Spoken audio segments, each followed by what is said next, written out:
So the periodicity in which we discuss the properties of certain groups. So classification of elements in terms of S, P, D and F block elements. So group 1 and 2 are S block elements. Even helium is there in group 8, but in terms of block, because the last electron is S orbital, that's why it is S block. Then group 3, group 4, group 5, group 6, group 7 and group 8 or 0 group. These are known as P block element because the last electron is the P subshell. And the transition element between S and P, they are known as D block element, and lanthanide and actinide series, that is a F block element. So the whole periodic table is actually divided into S, P, D and F block elements.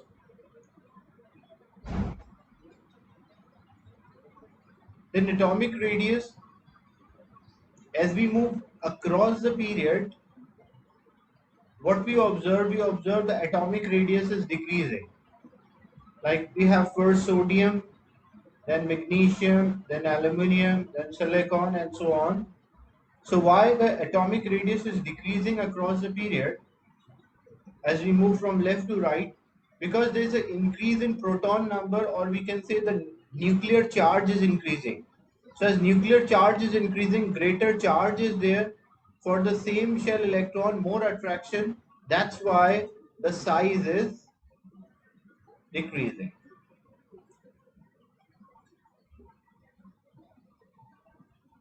And for first ionization energy, we already discussed this in the last session, that because if the size is decreasing, the ionization energy should increase.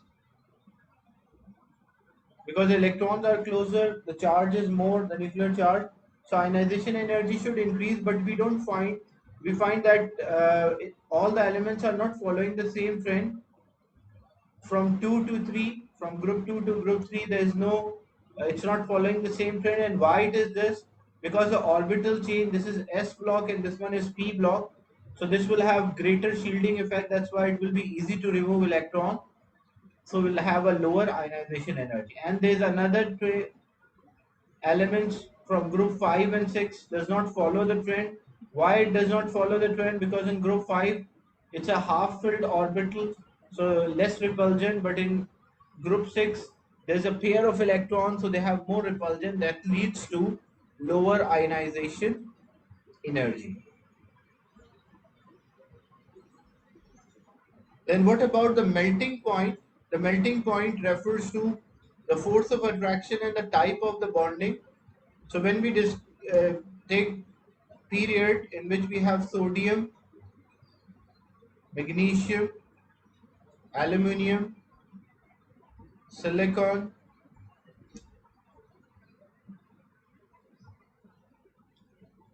then we have phosphorus, sulfur, chlorine, and then argon. So it depends on the type of the bonding, because sodium, magnesium, and aluminum, these are metals. So metals have metallic bonding. The positive ion, why the melting point increases from sodium to magnesium and then from magnesium to aluminum? Because the nuclear charge is increasing, it is having more proton, so greater positive ion, and the size is smaller, so more attraction. That's why the melting point increases. Then silicon, it's a macromolecule, a giant structure is there, all the covalent bonds, so it need lot of bonds are there, so we need greater amount of energy. That's why it further increases. But from phosphorus, sulfur, chlorine, and argon, these are simple molecules, so they have weak London force or van der Waals force between the molecule. That's why they have low boiling point.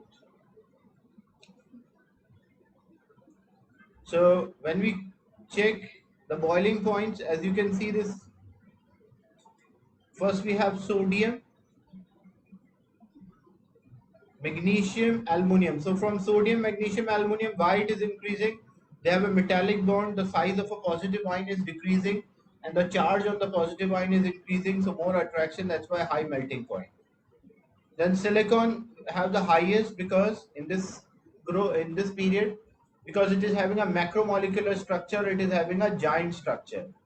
Then phosphorus, sulfur, chlorine, because these are simple molecules, and these simple molecules, and as the number of the atom in the structure increases in the simple molecule, the boiling point or the melting point increase. That's why like phosphorus normally exists as P4, sulfur exists as S8, and chlorine exists as Cl2. So when you can see, because phosphorus having four atoms joined together compared to sulfur which is having 8, so more atoms are there, that's why relatively higher melting or boiling point. And chlorine only 2 atoms in a molecule, that's why it will be lower. And argon, this will have only 1 atom because it's a group 8 which is a monoatomic, that's why it is having the lowest melting point or boiling point in the period.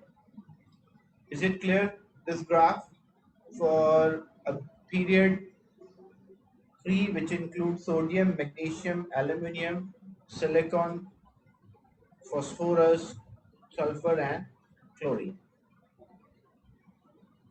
I will do some questions related to the topic. As the topic 2 is completed, the mass spectrometer questions we already finished, so we'll do other than mass spectrometer.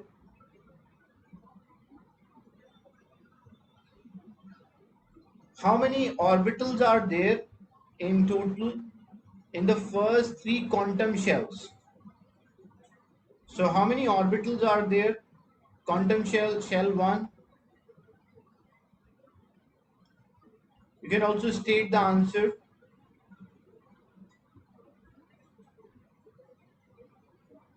That is 1s. Shell 2, that is 2s and 2p. And shell 3, that is 3s, 3p, 3d.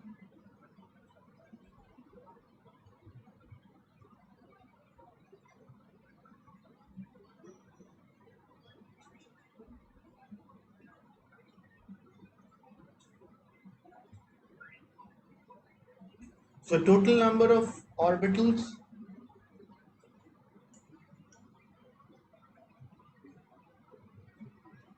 because p is having 3 orbitals,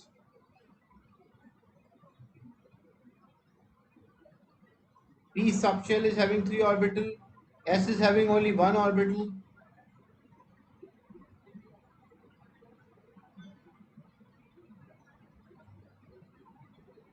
P is a subshell which is having 3 divided into 3 orbital, and D is divided into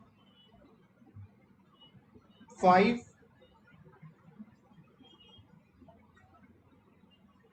So this is 5 plus 3, 8, 9, 10, 11, 12, 13 and 14. That's why D will be the right answer. Because they ask for orbitals. P is actually a subshell, and P subshell is divided into 3 orbitals, which is Px, Py and Pz.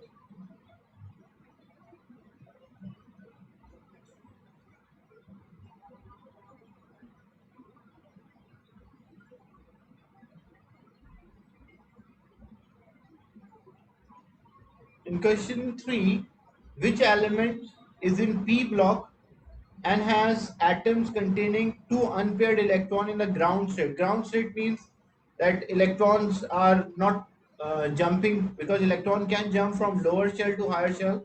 So they're not jumping, that we call as a ground state. First, lithium is group 1, so it will be S block. Carbon is group 4, it will be P block. Fluorine is P block. Titanium is D block. So it can be B or C, it cannot be A or B. About the carbon, which is 6 and 12, when we write, it will be 1s2, 2s2, 2p2. So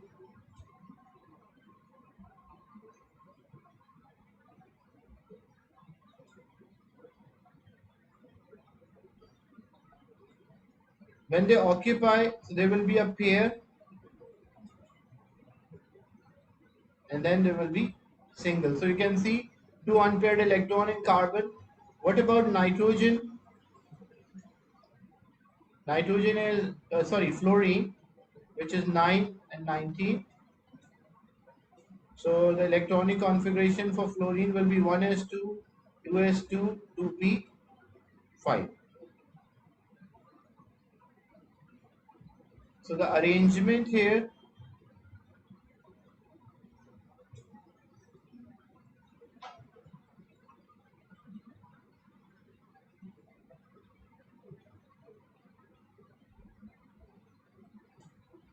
so there will be a pair of electron in 1s, pair of electron in 2, and 1, 2, 3, 4, 5.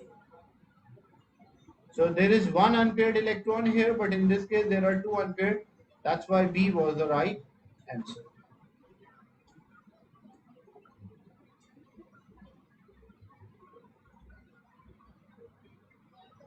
The next question, the first five ionization energies are given in kilojoule per mole. This element could be. So basically what we have to do, we have to identify the group number.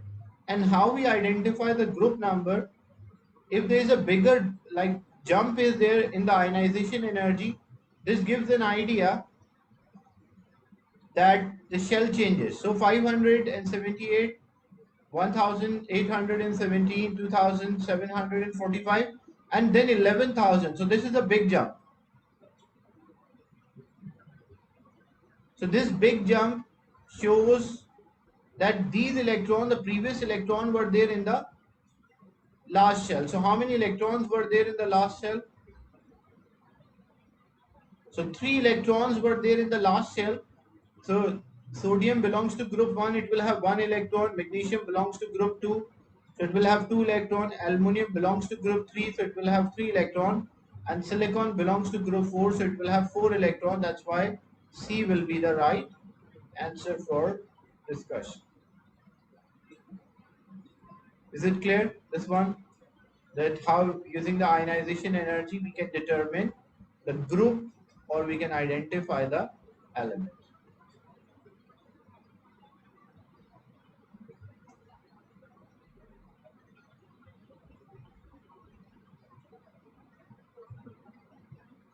This question is about element chlorine.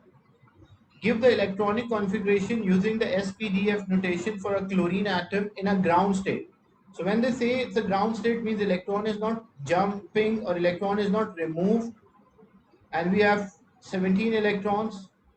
So always remember this table: 1s, 2s, 2p, 3s, 3p, 3d, 4s, 4p, 4d, 4f, 5s, 5p, 5d, 6s, 6p, and then 7s. So first electron will go to 1s, then 2s, then from 2p to 3s,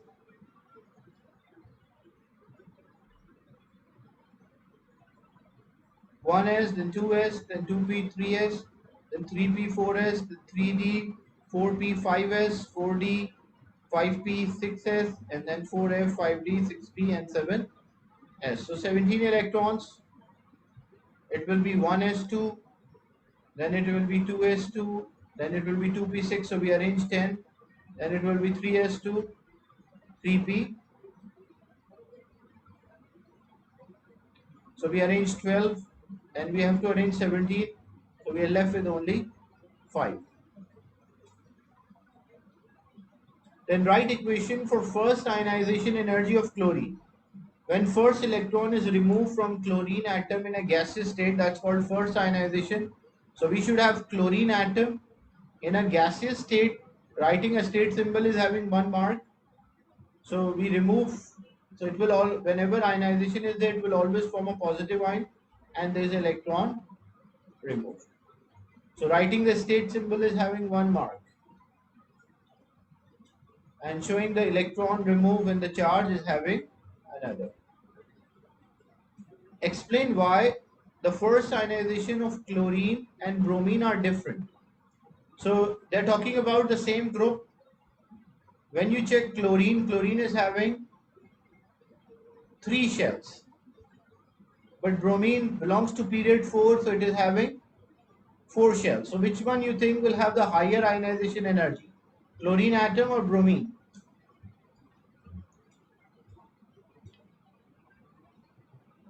So chlorine, because the electrons are closer, that's why chlorine will have the highest ionization. So first 1 mark for just mentioning that chlorine will have a higher ionization, and 2 marks are for the reasons.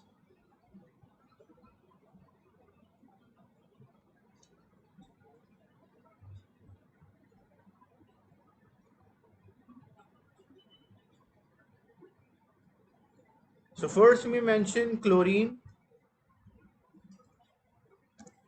is having higher ionization energy, and the reason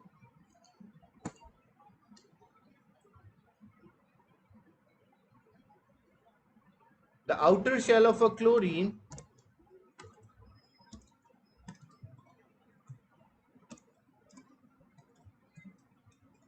is closer to nucleus, so it will have a strong attraction,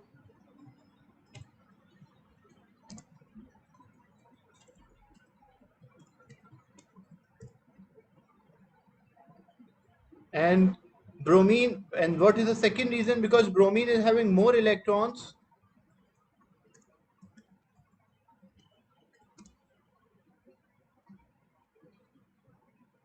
for bromine, or you can mention less inertial electron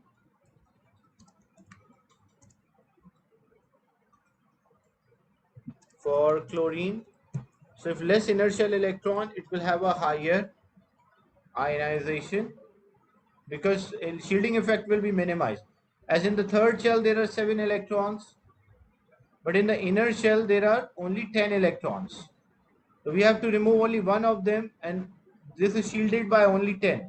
But here the shielding effect is greater, as there are greater shielding effect for bromine, so it will have a lower ionization energy.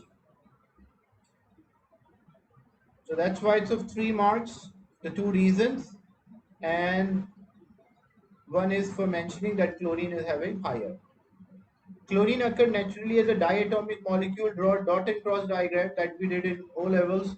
That we draw chlorine belongs to group 7, so it will share 1. Each chlorine share 1 1, and unshared will be 6. But it is dot and cross, so if one is dot, the other one should be cross. Even though the same atoms are there, but because it's a dot and cross diagram, so it must be different symbols for the electrons.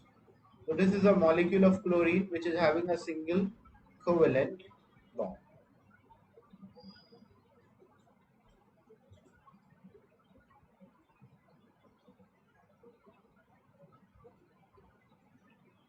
Then chlorine is a gas at room temperature and pressure. Why chlorine has a low boiling point? So 1 mark is for mentioning because it's a simple molecule, and simple molecules have a weak attraction, so it needs less energy to separate the molecules from each other. That's why it is having a low boiling point. So the answer here, it's a simple covalent molecule.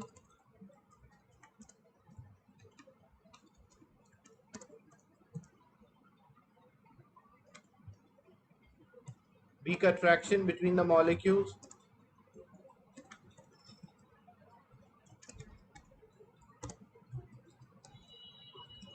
So less energy is needed to overcome the attraction between the molecules. That's why it is having a low boiling point.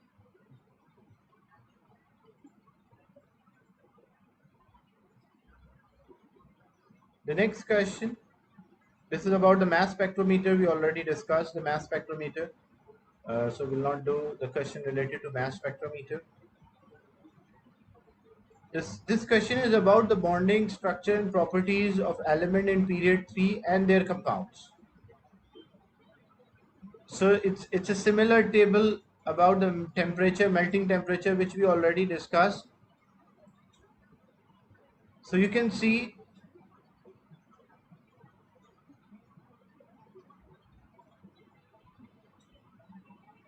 the student incorrectly plotted two values. So two of the values are incorrectly plotted. Can you identify which two elements are incorrectly plotted in the melting temperature and period?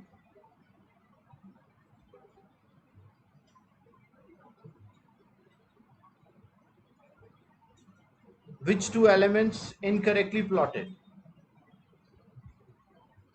When we move across the period, the melting temperature increases till group 4 and then it decreases.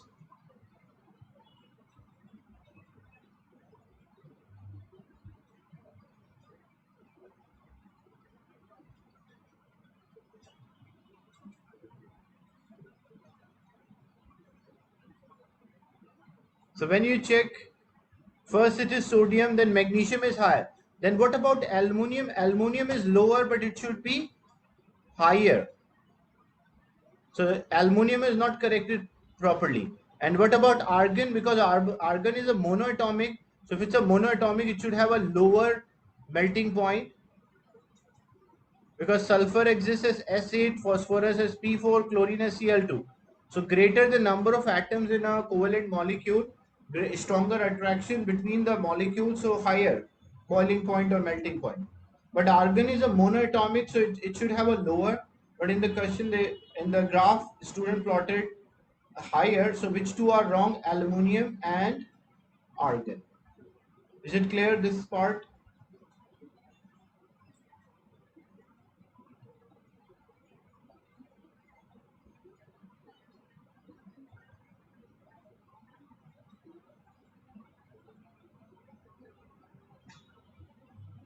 This is the same graph which we discussed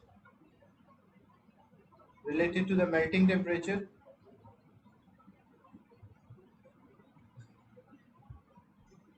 Then a 3-mark question. Explain with a reference to structure the bonding why silicon is having a very high melting temperature, or why the silicon melting temperature is higher compared to others.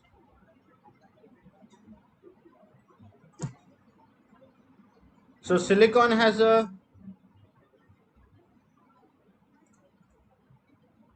giant structure.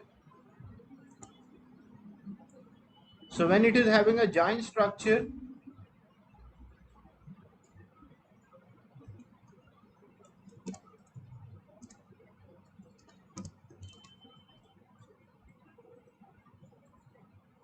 strong covalent bond between the atoms.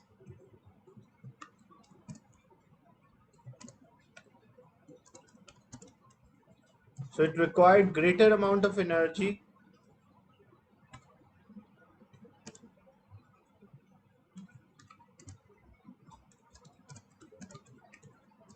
to overcome the attractive force.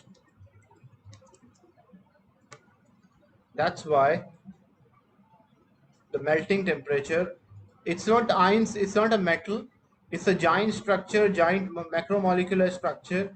And in a macromolecular structure, we don't have ions here. What we have a giant structure in which each silicon form 4 covalent bond with other silicon atoms, and the structure continue with the covalent bond between each atom. So there are a lot of bonds, so we need greater amount of energy to separate these particles from each other. That's why it is having a higher melting point.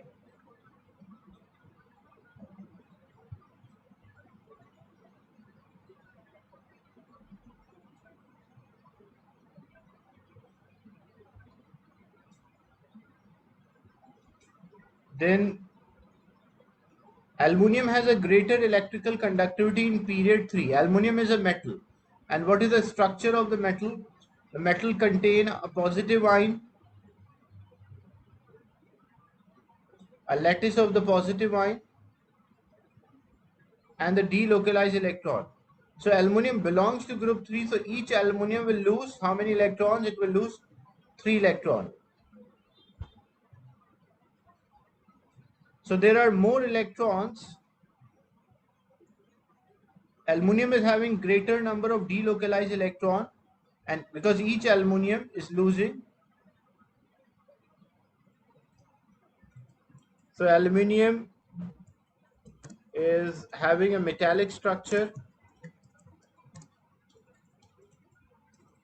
Each aluminium lose 3 electrons,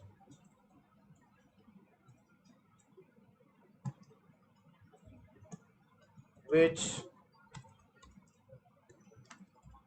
increase the number of electrons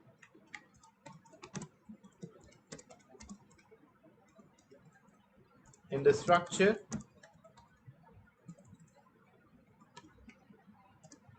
and which leads to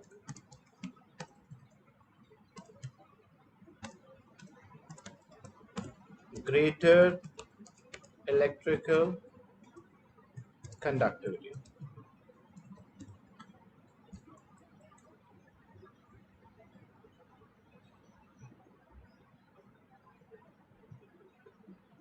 Give a possible reason why aluminium has a higher electrical conductivity than sodium.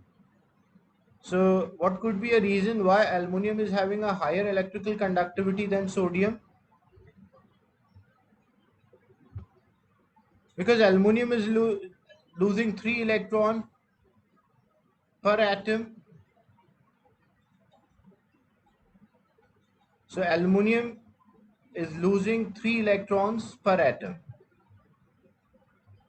whereas sodium is only losing 1 electron per atom. That's why electrical conductivity of aluminium is higher that compared to sodium.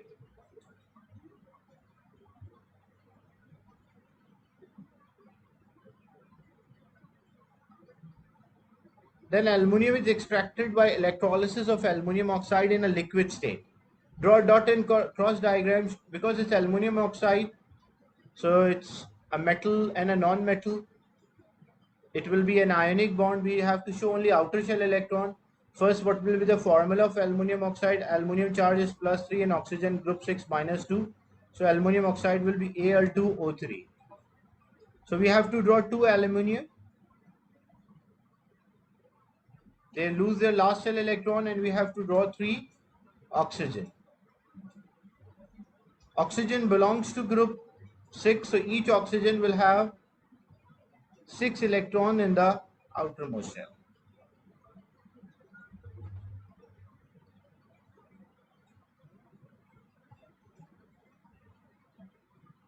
And 2, this will take to the other one and the last one also. So each oxygen will be -2. And aluminium, the last shell, if I'm saying this is the last shell and they lost their electron, so each shell, the last shell will be empty and it will have 3 electrons.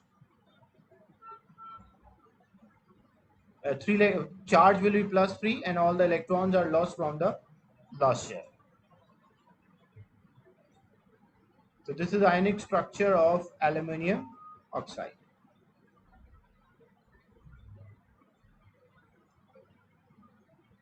Give a reason why aluminum oxide must be liquid state before electrolysis.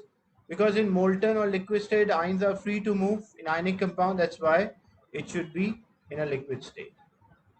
This is a mass spectrometer question.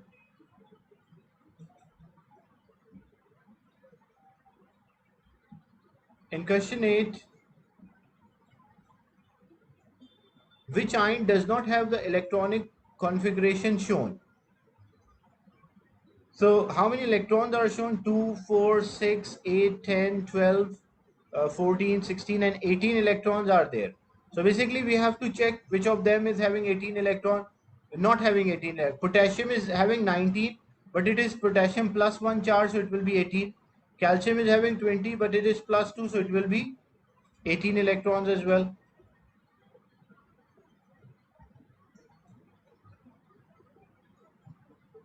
So when you check for titanium,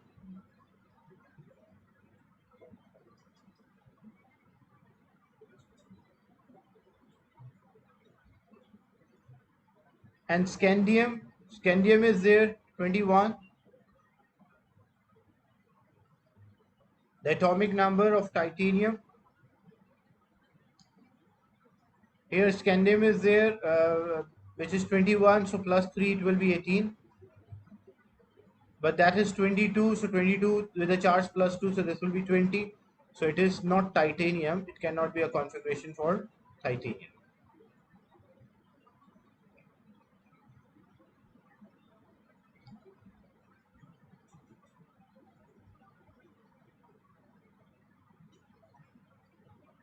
What is the electronic configuration of nitride ion? Nitrogen is having 7 electrons, but nitride ion will have 10 electrons. So which one of them is having 10 electrons? So this is having only 4 electrons, this is having 7 electrons, this is having 8 electrons, and the last one is having 10 electrons, so D will be the right answer.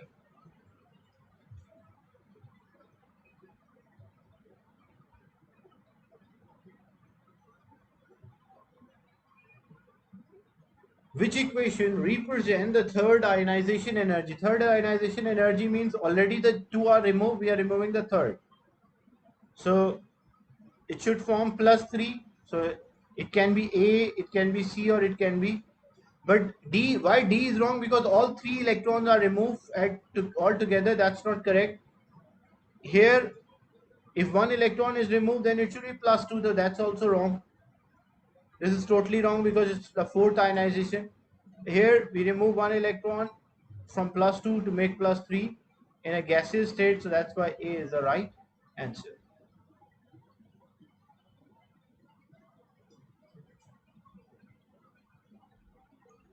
This question is about structure of atom. What is meant by term orbital? And see the weightage, it's of 2 marks.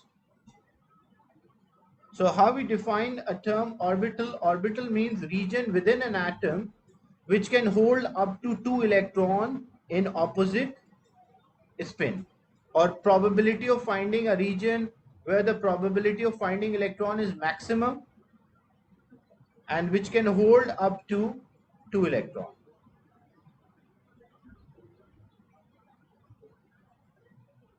So even 1 mark is for mentioning the region within atom where chances or probability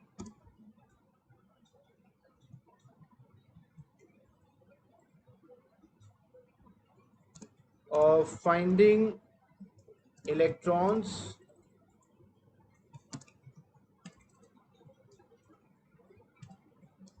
is maximum.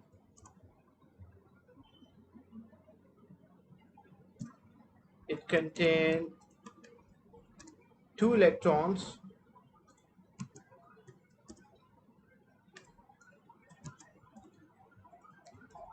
in opposite spin. So this is about the structure of the atom, the orbital definition. Then state the shape of S and P. And so S orbital is spherical. And what about P? P is a dumbbell. So if we draw the S, or we don't have to draw, we just have to mention. So we'll mention S, and this is because they're asking for P orbital. If the same question was there, P subshell, because P subshell contain 3, and so then we'll draw PX, PY, and PZ. That is P subshell. But they're asking for P orbital. Orbital can have 2 electrons, so only part of the P we have to draw. So we can draw horizontally, or we can draw vertically, or make certain angle.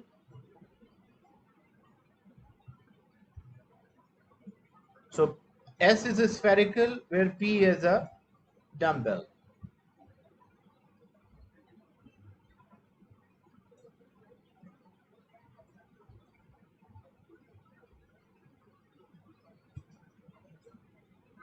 Then describe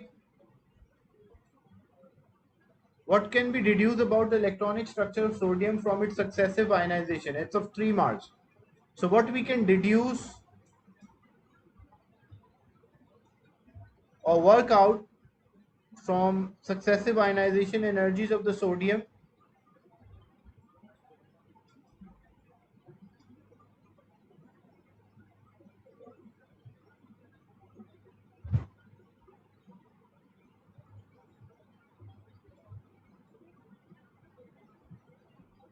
So we can mention here that's the electronic configuration, because sodium is 11. So it will be 1s2, 2s2, 2p6 and 3s1. So how many quantum shells are there? It will have 3 quantum shells or 3 shells. Then it will have 1 electron in the last shell.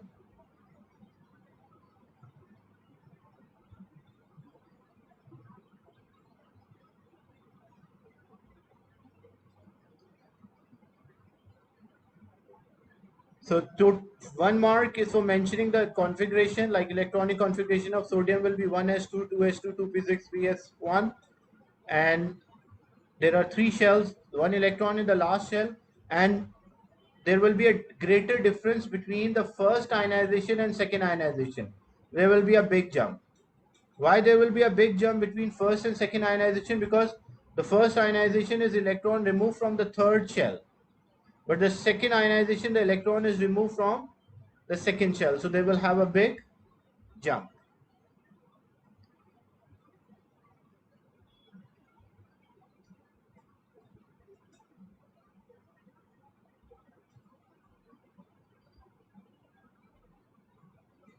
The log of 4 ionization energy for 6 elements shown. So we have to plot a graph using these values. And because successive ionization energies, what happen as we move across, like oxygen is there, then fluorine, then neon. So this is group 6, 7, 8, and then group 1, 2, and then 3. So we have to plot the values. You have to plot this graph. I'll just sketch the pattern. So it will be a pattern like this, because you can see all the values are increasing.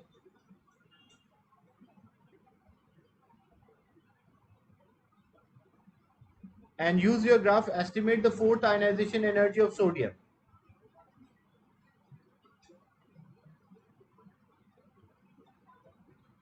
These are all the 4th ionization energies. So it will be comparable, because when we have a graph, we can work out from our graph.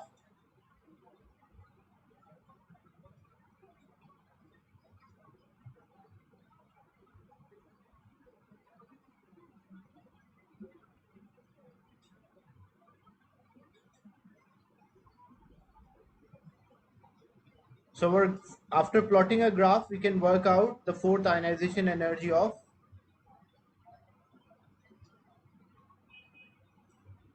sodium.